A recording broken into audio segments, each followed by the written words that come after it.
హరే కృష్ణ. నేను మీ అమ్మమ్మని. అమ్మమ్మ ఈరోజు క్యాబేజీ పకోడీతో మీ ముందుకు వచ్చింది. దీనికి కావాల్సిన పదార్థాలు: కట్ చేసుకున్న క్యాబేజీ ముక్కలు, శనగపిండి, జీలకర్ర, పచ్చికారం, పచ్చిమిర్చి, కరివేపాకు, అల్లం ముక్కలు. ఇవేనండి.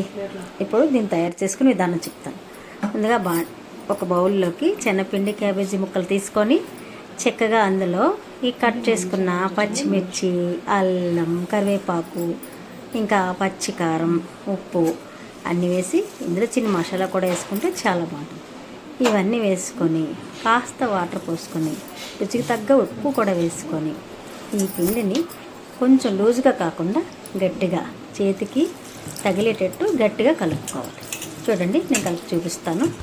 ఇలా కలిపిన తర్వాత బాండీలో నూనె పెట్టుకున్నాం కదా ముందుగానే.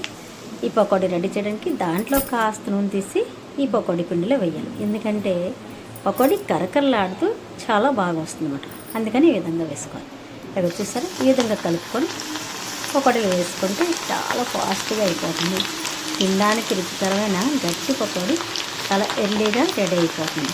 ఇదంతా తీసుకొని ఒక బౌల్లో తీసుకొని సర్వ్ చేసుకొని టేస్ట్ చేయండి. దీన్ని మీరు తయారు చేసి దీని టేస్ట్ ఎలా ఉందో నాకు చిన్న కామెంట్ తెలపండి.